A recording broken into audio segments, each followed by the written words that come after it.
Good afternoon and welcome. It's the Joel Natale Show live from our Kingdom Financial Group studio here at 5th and State. Also live on Facebook and YouTube and at talkerie.com. Having the crucial conversation that Erie needs. And once a month we catch up with the county executive to find out what's happening at the courthouse and literally across Erie County. And we want to welcome back to the microphone Erie County Executive Brenton Davis. Good to see you, sir. Appreciate it. Good to see you as well. And again, another gorgeous day. Can't believe it's September. You know, Labor Day is over, and so just a quick bit of politics here. Doesn't everything like start Labor Day generally in the political world, or not really? So I think if you're always working, it doesn't matter. You know, I've always said, let's get to work. So I'm working. I stay working. I stay about the business. So I mean, to me, it makes not a bit of difference whether it's September, November, or January. You know, we've put in work, and I've done that for almost a decade now. So I mean, to me, it makes not a bit of difference. Okay, makes a lot of sense. All right, so let's talk about things are back to work. I don't know if the county council and so on, I don't know if they pull back on some of the meetings and things. But what have been some of the kind of the key bullet points just in county business as we've navigated the summer here? June, July, August, Well, I think the big thing we're working on now is the prison boiler system. We've got the responsibility to provide heat for, those that our society incarcerates, and ultimately we're responsible for that as the county, and that falls on the county taxpayers. Last meeting we sent down an ordinance to pay for a boiler replacement. Mind you, it's a boiler replacement that we brought in enough revenue with federal inmates to pay for it. And, we've got the same, it's pretty much the same four. The same four sleepy dwarves downstairs want to continue to thwart progress and cause dysfunction where there doesn't need to be, simply on the grounds of politics. And I think, to me, I was even approached this week of out and about at the fairs by even people that are Democrats are like, wow, like it's really opened our eyes. We didn't vote for you last time, but we're really seeing kind of the BS that, is going on down there with these folks kind of grandstanding and playing politics. But here's what this is. We've been able to pay for this project with revenue. So, that's yet another tax cut for taxpayers. That's money you don't have to come up with. All we've got to do is appropriate it. So we even sent it down there and said, aside from utilizing the federal funds, pull it out of the general fund, take it from wherever you want. Left pocket, right pocket is the same pair of pants. You can argue about the paradigms and philosophies behind the federal inmates. The vast majority of it isn't even immigration. The vast majority is U.S. Marshals for long-term trials. That's where the most of our money comes from. But really the biggest thing would be potentially a lawsuit. If we are not able to provide heat, now mind you, we replaced the water boilers last time. So that provides the hot water for the showers, hot water for the kitchen, hot water. Now, are these all just at the end of their life? Think about it. You're talking. That was built, in the 90s? Yeah. So you're talking, these are the same boilers. Years. So we were told last time, last year, that, hey, it's getting to the end of its lifespan. It may or may not pass inspection. So, we haven't had that inspection yet, and I'm really not going to try to tempt fate. But when you get 30 years out of a 25-year boiler, like we've gotten the end life. But here's the thing. Here's where these folks want to play politics, and it costs the taxpayers money. I've been in construction a long time, and timing is everything. You want to do your roofing, you want to do all these things when the weather's decent. Sure. Coming into the fall, we've got the opportunity now where when you take these boilers offline, you don't need to heat the building. But now we're able to do 2 boilers at one time. That saves us money as opposed to try to do one, then do another, isolate the systems, do all the things that you need to do. But that saves taxpayers money, doing it all in one shot, all in one bid, get the best price. We've already purchased the boilers. Now we've got to install them. So we send this down to council, and then they're like, they just vote it down. No. Well, here's the greater cost. The cost, let's just say the cost of not doing it. And that's my job as the county executive to project out to the future. Navigate us away from uncertain waters. And the reality is, if we were to not be able to have heat, if these boilers were to fail this winter, one, you could have catastrophic issues. People in Dauphin County have died in cells. That's why they call it Death County. You look at things like that. But even greater, your water pipes freezing, pipes burst, water damage, electrical damage, like all sorts of damage that we could have. And we're self-insured. That means we're picking up the tab. The other thing you have to look at is habeas corpus, cruel and unusual punishment. You have a guarantee under the United States Constitution to not be subjected to cruel and unusual punishment. Heat is one of those things. Yeah. So if this were to have a catastrophic failure, and let's just say we have on average 800 inmates, and if every single one of them, like, I mean, you don't think there's an attorney in town? I mean, I know they're suing us all the time, to get a quick payday. It wouldn't take much to go in there and sign all these inmates or family relatives. Oh, do you have this? Advertise on TV, call us. Well, now you've got a class action lawsuit potentially, cruel and unusual punishment. How many millions of dollars could that cost? And I mean, to me, like, you see these council members, a few of them, and it's mainly just one or two that are trying to peddle this dysfunction, this chaos. It's all manufactured. They want to create chaos, then they want to point the finger and say, well, why didn't you plan? Well, this has been in our 3-year plan, which is our maintenance plan. Every year we come out with a 3-year plan, and that kind of projects where you think you need to go. It doesn't mean it needs to be in the budget, but it means, hey, you need to be aware of these things, because if something goes bump in the night, just like your transmission in your car, you're not going to replace it until you need to. Sure. You're not going to replace, you replace your roof at the end of its lifespan, not 5 years before, and you don't wait for it to start leaking through. Well, there's a timing issue. What was the justification for the Novo? I'm just really like, I don't think, because it's like, this is super boring stuff. 100%. And like, I mean, to me, I'm sorry, it's a boiler. It's common sense, like I said, but common sense doesn't necessarily take the front seat down there. I mean, again, but this you got to justify politics. your vote. But you'd think so, but they don't have to. They're not going to sit there and tell us. I say, well, why? To me, again, it's left pocket, right pair pocket. They can say, well, we don't want to use so-called blood money for keeping the immigrants or whatever. Either way, they're still housed in here. And I think their solicitor, their genius solicitor, if you want to call him a solicitor, I don't know where he got his law degree, but he basically told to them in caucus, he's like, no, this contract is, it's specified that it's to be used for housing. No, that's what the contract is for. They can't dictate. The federal government cannot dictate when they pay us for a contract where the money's got to be allocated. However, we're taking the money that we earn and we're improving our facility and not costing the taxpayers a dime. This is common sense. But again, this just goes to show how far they're willing to do it. They're doing this with the boilers. They're doing it again with, I've got a grant that thing that's on the ordinance coming up that's it's purchasing an ambulance for the East County. Expanding that and providing it. We have EMS reimbursements and things of that nature.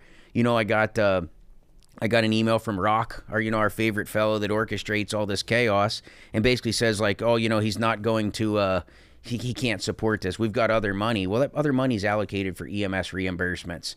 That's what keeps the trained people in the ambulances responding. Here we've been able to make regional plays. He says, well, we put this in the budget aside from the budget process. We didn't cut that. Like he was doing me a favor. Mind you, I put up $2.5 million that would have drastically changed the face of EMS in a regional system here, and it would have given us all the stuff we need. Well, now here we are going back playing Mother May I to save lives. If you're out there and you might not even live in East County, it might provide you mutual aid if you live in Edinburgh. And I mean, these are the tactics. I don't even know if I'd even call it a tactic.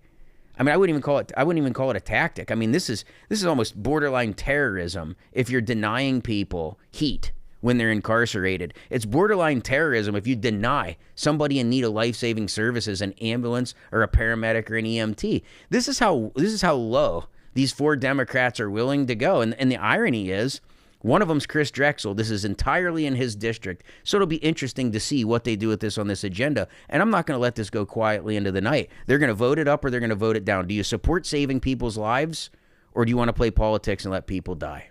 Let me ask you about the feds thing, because that seems to be the sticky wicket, right? The what is our policy, and has council, and I can ask Rock this, I guess, but has council come up with some kind of a statement that is disapproving of us cooperating with the federal government? I mean, one, they're the legislative body. They don't run the day-to-day. So, I mean, number one, they can pound salt when it comes to the day-to-day. That is where the greatest problem comes in with these folks. It doesn't matter who's in the executive seat. Kathy Dahlkemper had Carl Anderson, had Fiore Leone. I mean, you can go back to, I remember every like, administration seems to butt heads with and even my political opponent wants to peddle these narratives like something, the drama in county government. Listen, Like, you go clear back to the days of Judy Lynch, there's a Fiore Leone waving a stick.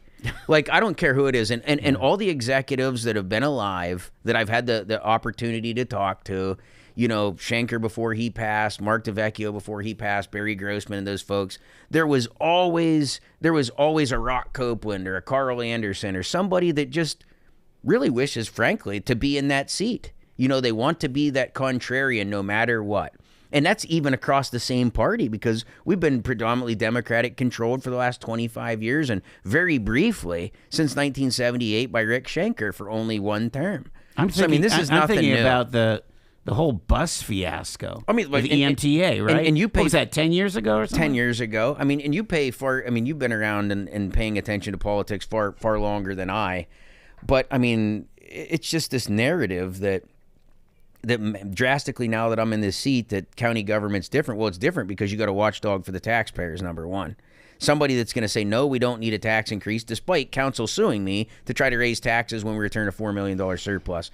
It's all these different things. At the end of the day, we've got, I would say, an extreme activist council that came in with the only agenda was to stop Davis and not govern.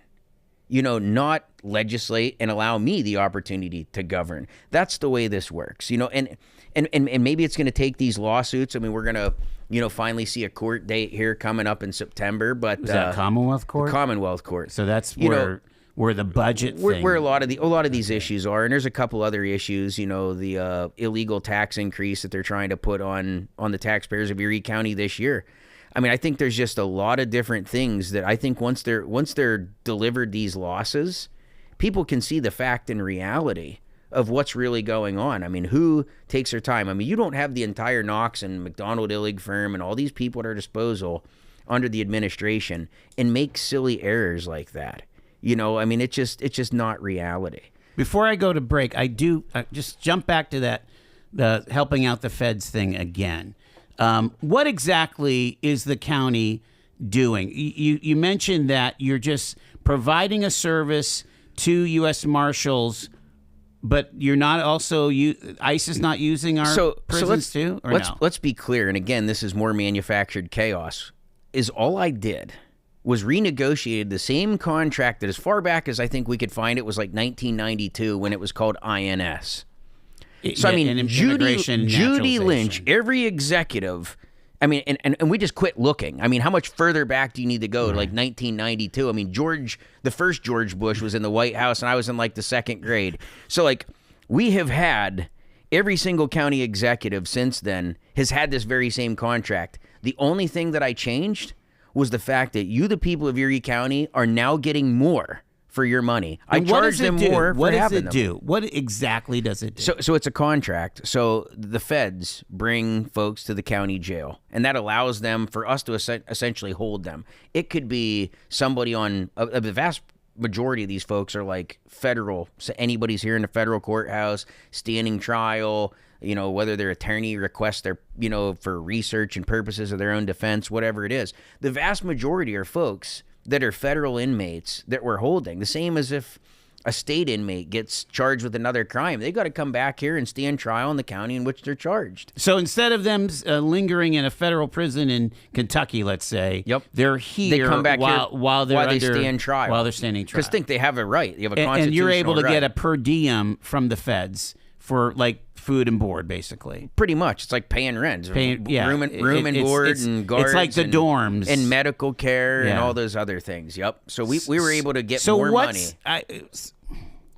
So what's the deal here? Why would there be so much anxiety over working with the federal government? Listen, I mean, this comes down to, we all know what this is. I mean, this is the division that we're seeing nationally that spills over into local politics. You have folks that have such a disdain or such a love for Donald Trump one way or the other that often both sides are blinded by the fact and reality of maybe the Constitution or, you know, maybe the long-term gain of what's trying to be done. You know, to me, I don't look at any political elected leader as a deity.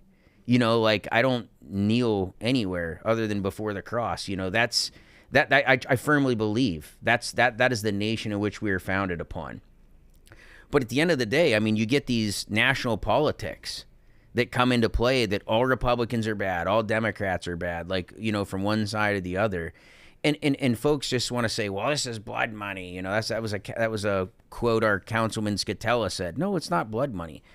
I mean, where were you guys in 1992 and in 94 and 96 and 98 and 2002 and all the years that Scatella and these folks have been on county council when Dahlkemper was in office? You didn't hear not one peep about any of this. And I'll tell you, we had more inmates through ICE under Barack Obama to date than we have Donald Trump here. So if that's really what this is about, let's be true. Let's be honest about it. But to me, I have a contract. I can't breach it, or else we could be sued for that too. And you've been able to negotiate it to more. Just more said, show me the and money. We get more money for it. That's the only thing I changed. We get paid more for our services. Thanks for explaining that, because I was just 100%. really having a hard time getting my arms around. Well, I mean, it lacks logic. It's basically, it's to me, it sounds like intergovernmental cooperation. Like when the FBI comes, where do they go? They go to the city police department to kind of set up shop. But or even whatever, this, you have a constitutional right to defend yourself in court. So where on earth are you going to take a federal inmate? Where else? There's no lockup in the federal courthouse. Take them to the convention center. Yeah. Like, I mean, that makes no sense. We are the county prison. There's no other alternative. At 423, we've got Brenton Davis, the county executive, with us here. Stay with us. It's Talk Erie.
426. I've just got a few minutes before the news break here. We're with the county executive, Brenton Davis.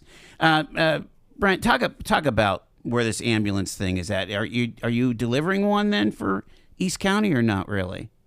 So they got $100,000 out of ECRA. They came to us, and we have an EMS fund, and they said, "Hey, would you entertain a grant?" Because we did purchase an ambulance. And this is that collective in East County? East County like, paramedics. That Dean was part of 100%. And all that? So now, even Northeast Township, Yeah. Greenfield Township, like the townships that were holdouts out of that weren't participating, now see the value in it. Now they're all on board. That means those residents are going to pay a small contribution for the townships are going to. And to support those ambulance services. So, I mean, this whole narrative that these folks on council are trying to peddle that, the townships just aren't on board with it. Like, what planet do you live on? So, I mean, to me, at the end of the day, it's going to come down to something very simple. I sent this ordinance down. It's $150,000. We have a $63 million reserve. Are you telling me for $150,000, you're willing to play politics to not save people's lives? I mean, my goodness, this is what gaming revenue is for. And mind you, I put $2.5 million in the budget, which they cut that clear down. And they're like, well, we gave you $900,000. Well, we've already purchased one ambulance. We have wage reimbursements that it's easy to give an ambulance entity a $100,000 wage reimbursement, and they still got this entire quarter to go. So, I mean, we only have a couple $100,000 left in there. So, I mean, between what's earmarked for wage reimbursements, scholarships, potential other apparatuses that these folks need, we're really trying to support EMS with casino gaming revenue like it was meant to lower people's taxes and provide life-saving services. And you're really seeing, but I mean, the irony is the same councilman Copeland, decides when the zoo came up, a couple weeks ago, he was the first one in my email inbox. Well, maybe we could break off $500,000 or $1 million for these guys. I said, Rock, I'm at the table talking to these folks. I said, don't butt in with some extra money. Erie Events has got it. We have a plan. Everybody's doing what they need to do. But here's another example how they're willing to dump $500,000 or $1 million, with zero plan, just like they did with Erie County Care Management and this homeless money, like they did with DEI Commission. They never have a plan with any of it. But then the second that we come up with something, they're like, well, what's the plan? And where's this going to be? And where's that going to be? Well, now there's this double standard. Well, we do have a plan. 100% have a plan. It's already earmarked. It was already in the budget. And then you just reduced it. I mean, mind you, what does really anybody get for their tax dollars that lives out in the county? I mean, I live out in the county. I don't feel like I get much for my tax dollars. I mean, if you never spent a night in jail and never been, fed our fine prison food, or, never had a need for the health department, or you don't frequent one of the libraries all the time, you're not really getting much. But what you do get from that casino gaming revenue and county government is public safety. And if you're not willing to fund ambulances, what is that really saying? County executive is with us. Stay with us. It's Talk Erie. News is next.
It's Talk Erie and the Joel Natale Show, live, local, and award-winning, having the crucial conversations that Erie needs at our Kingdom Financial Group studio. The county executive is with us, Brenton Davis, here for his September meeting, the first show of the new month. And I wanted to ask you about Labor Day yesterday. Again, you kind of got your public start in a workforce development mode, right? You were taking people fresh out of incarceration or other really tough circumstances, training them, and they became part of your crews. Talk about Labor Day and what it means to you. Well, I mean, to me, I think it's really just celebrating those that really have built the United States. You know, like they say that America wasn't built by men in suits, you know, period, point blank.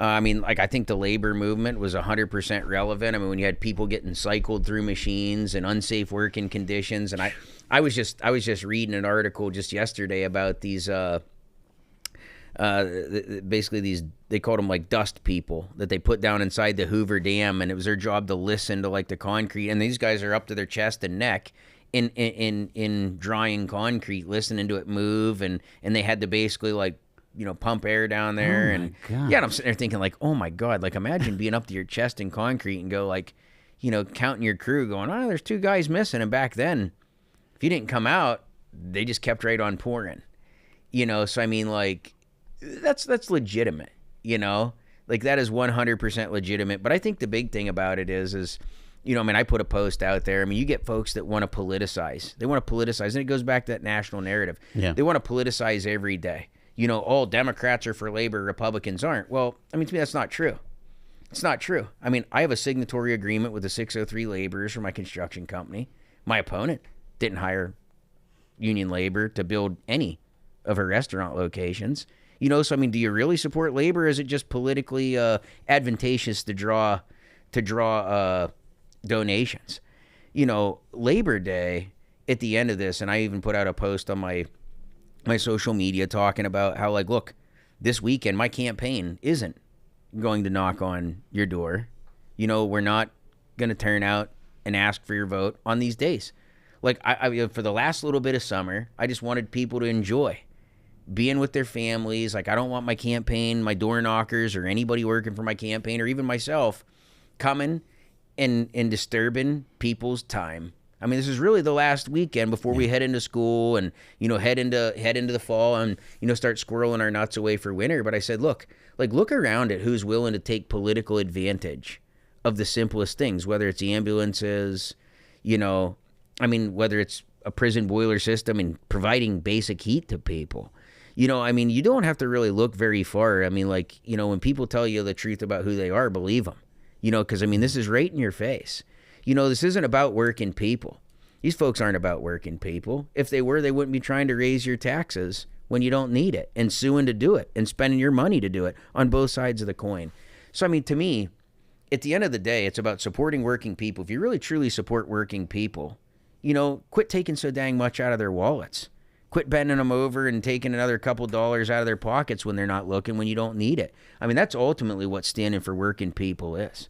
Because I think at the end of the day, the folks that work hard, have a house, you know, that they pay taxes on their entire life that they never own because we continue to pay property taxes, you know, it's really about supporting those people. So, I mean, I think you need to support working people every single day, not just grandstand on a parade downtown where you can, you know, protest the labor secretary coming to town, you know, because that's the easiest way to not get a grant, right? You know, the same person that we're going to show up before, and now I got to go, oh, yeah, Erie, Pennsylvania. I remember, that grant you want through the Department of Labor, you know, go pound salt. I mean, this is really, again, I say it all the time, but this is Erie doing Erie stuff because we don't think about the long-term consequences. You know, you let a couple village idiots go out and do whatever they're going to do and make the uphill battle that we have even harder, as opposed to building relationships and bridges to get that money to come home. Much like the $92 million we just saw from the feds and the for the broadband. Yeah, talk about that. I wanted to give an explanation for our listeners about what that's all about. Because what is it, 10 counties? Or? Yeah, so it's a 10. So, I mean, look at it. I mean, you look at the things like, I know there's a lot of frustration down in Corey about like the closed loop and the money going back. It's like, look, 85%, 90% of those projects have failed across the country. It's too big of a lift for a little non-governmental organization. Not going to happen, not going to work. You know, it's a complete and utter waste of time.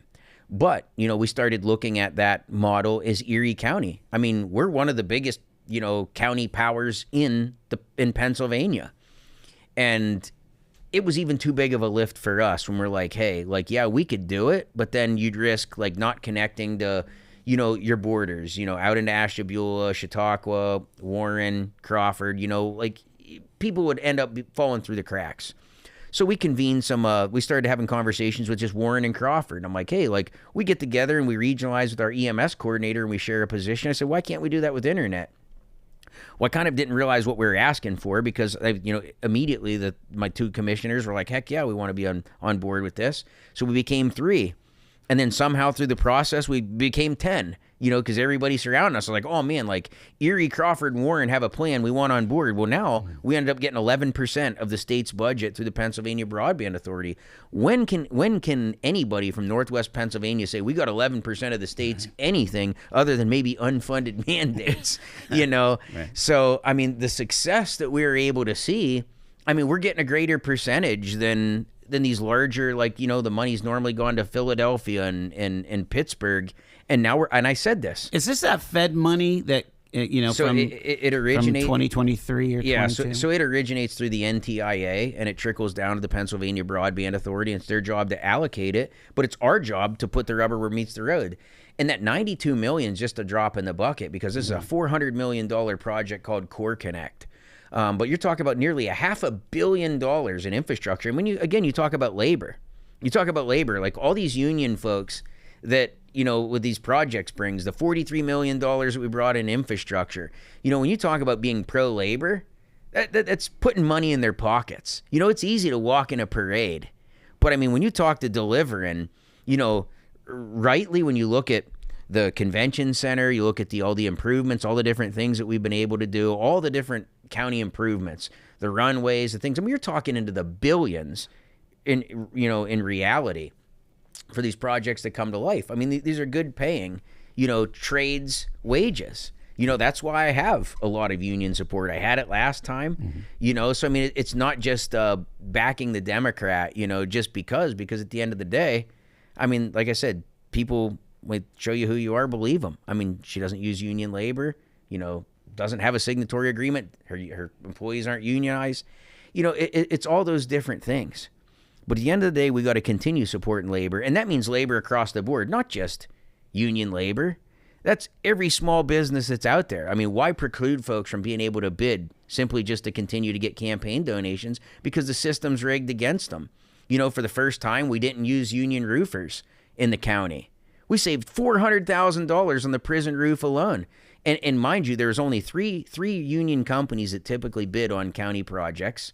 2 of them are owned by the same individuals. And then, so I mean, really, you only got 2 companies. And they all know each other. I hate to tell you, but in the construction trades, we pretty much know each other. And you say, okay, Joel, well, you own a roofing company. I own a roofing company. You take a knee on this one. I'm going to, oh, no, okay, that's cool, Joel.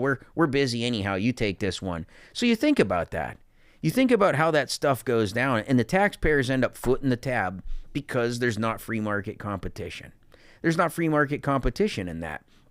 So, I mean, to me, I mean, there's a lot of things. You're not going to get an ironworking company more likely around here that's, you know, non-union. I mean, there's certain things. Sure. Like the bigger plumbing projects, you're not going to have a more likely have a company. You know, the steel fitters and 100% steam fitters, carpenters. Yeah. I mean, like, so a lot of these public projects aren't going to go non-union, but that roofing, I mean, that just goes to show. I mean, a small company or smaller company can come in, do a quality job. You know, we got a 30-year guarantee on that roof now. You know, it's a warranty. So, I mean, we're protected on that. Now, there's not an ordinance that requires using union labor. So there's a resolution, but I mean that has absolutely no teeth. So I mean that's I thought there would have been an ordinance from decades ago. Right? But even then, I mean, at the end of the day, I mean, why would a council want to strap people to paying more money than they need to. If it's truly a better quality, I mean, and keep in mind, everybody's got to pay prevailing rate. So it's not like, oh, you're going to hire a private sector company and they're going to hire guys out of Mexico and bring them in for $5 an hour. There's certified payroll. There's all these things. You got to pay the benefits, the fringe benefits, the wages, do payroll or certified payroll. You've got to do all these different things. So, I mean, there's not an unfair advantage in terms of what it is, but what you do is at least locally, we just saw it again. We had another roof, our health department, we got grant money. So it's a $200,000 roof that we're getting for no cost to the taxpayers. That's one more roof we're going to be able to knock out this year. And it went to a non-union company. And, the union was there to bid it. They just got underbid.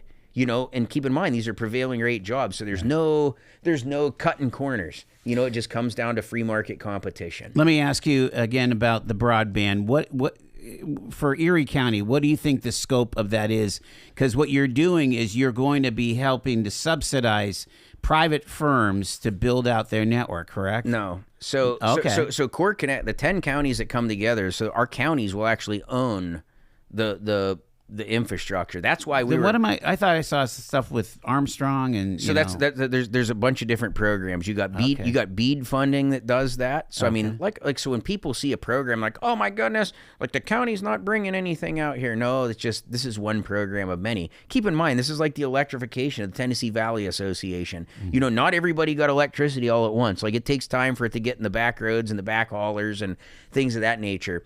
This Core Connect is aimed at really where the government can get the greatest bang for their buck. It's places like outside of Fairview and Girard.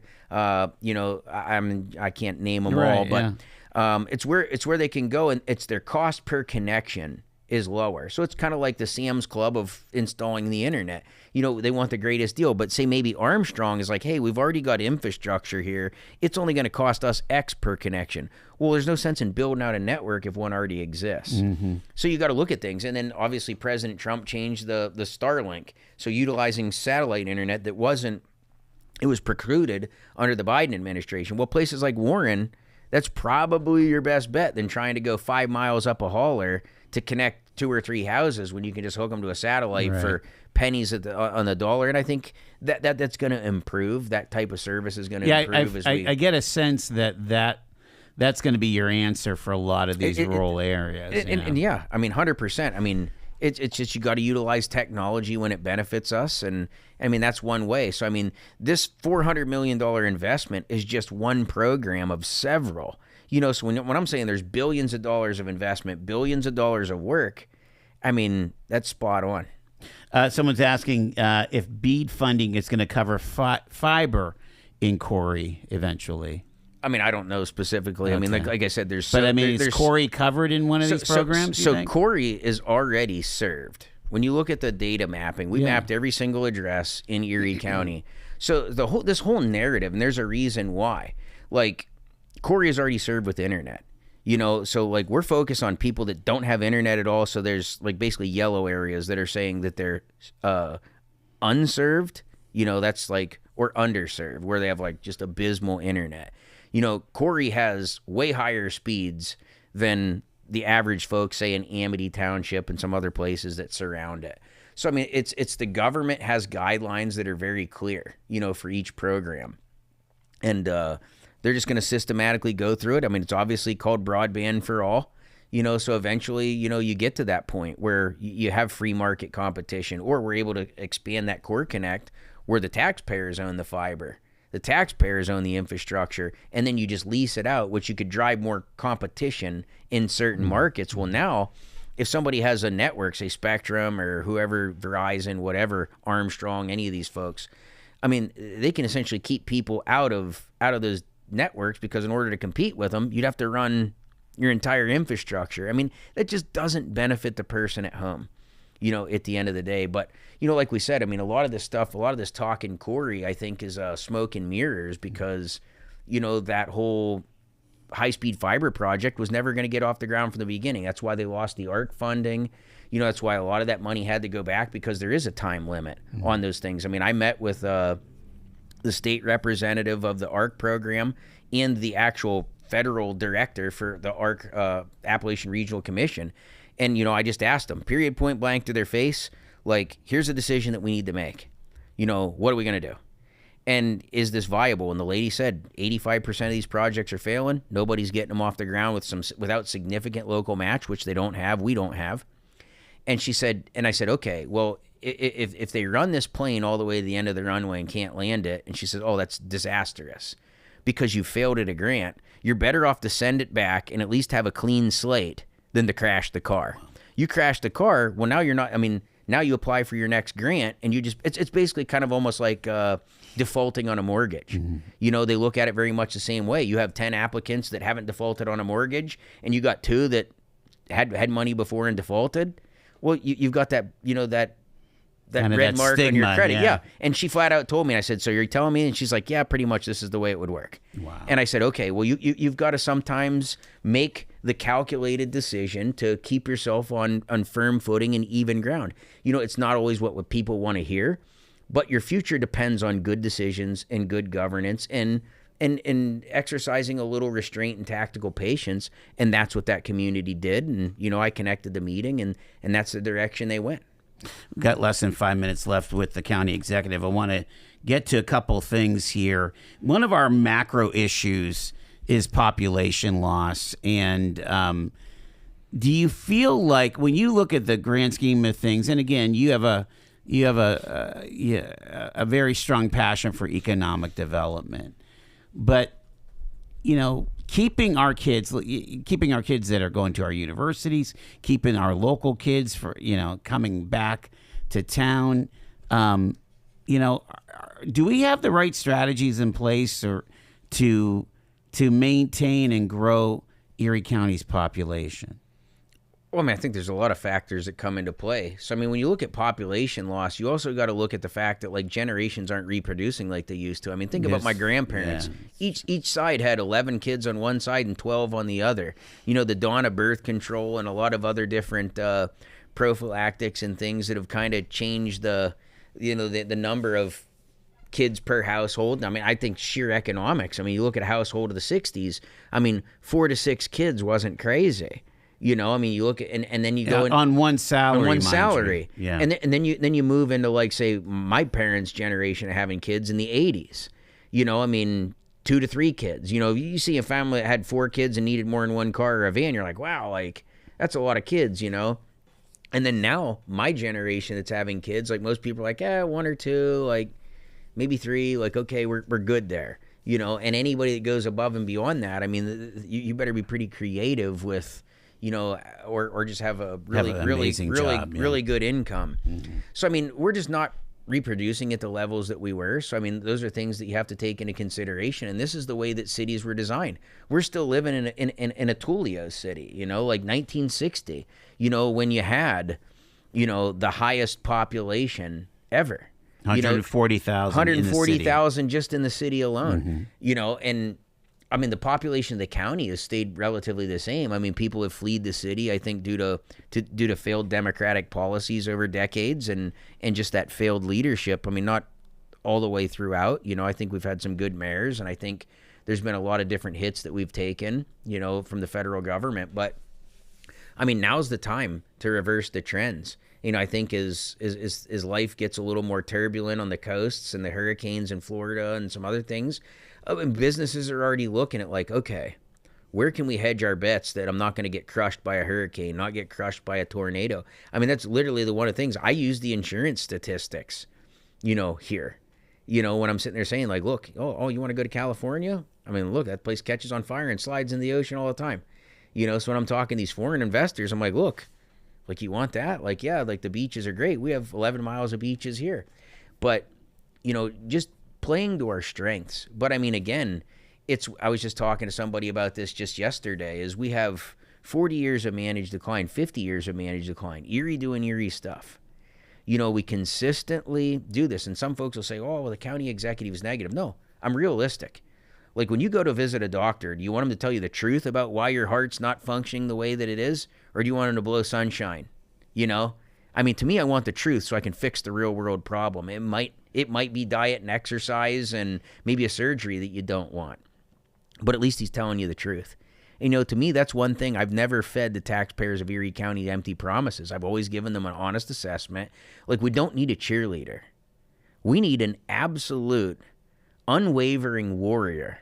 That is 100% fact, because this world is not only competitive, but it's vicious. When we're down in D.C. and we're in Harrisburg and you're fighting these fights, you need somebody that's going to stand up, that's going to push back, that's not going to take it sitting down. And we just showed that we can deliver. Where we normally get next to nothing from Harrisburg, we just took 11% of their entire budget. And you can't tell me that's through collaboration. When folks say that, like, my administration doesn't collaborate, I call BS. We wouldn't have Project Resolve. We wouldn't have Project Neptune. We wouldn't have the Municipal Gap Fund, $43 million tax cut. We wouldn't have just gotten $92 million towards a $500 million project, and that's just one program for the internet.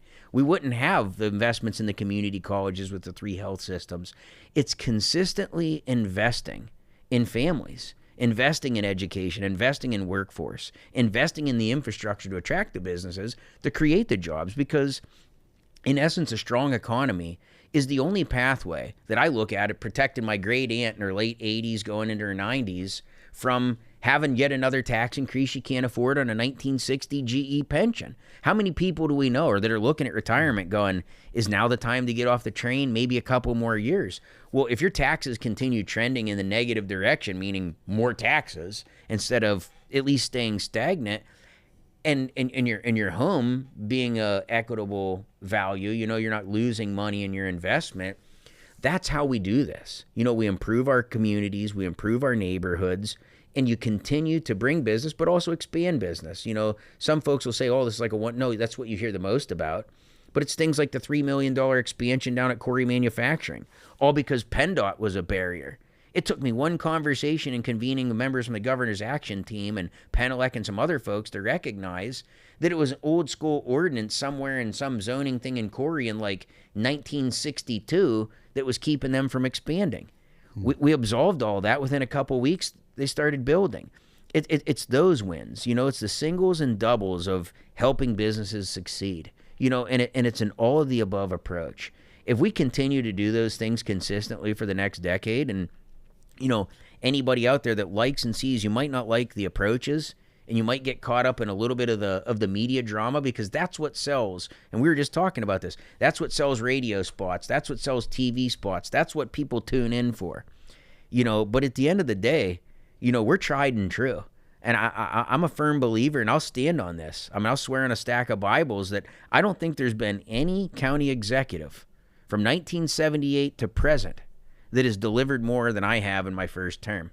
And I'll debate that with any of the executives that are still alive that want to say, hey, look, this is what we did, because I don't think you're going to find that.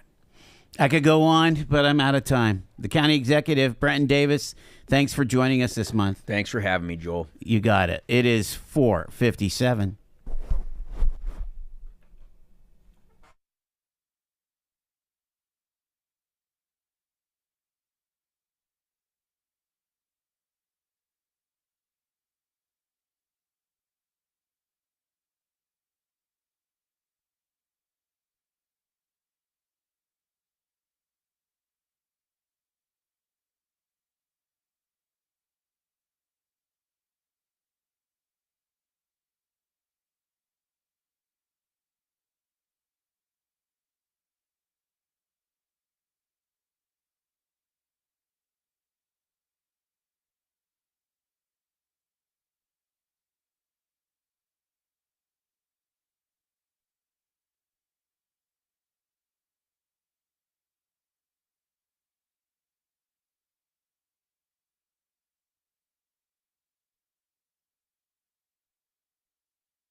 We've got our autofocus coming up here. Stay with us. It's Talk Erie and the Joel Natale Show.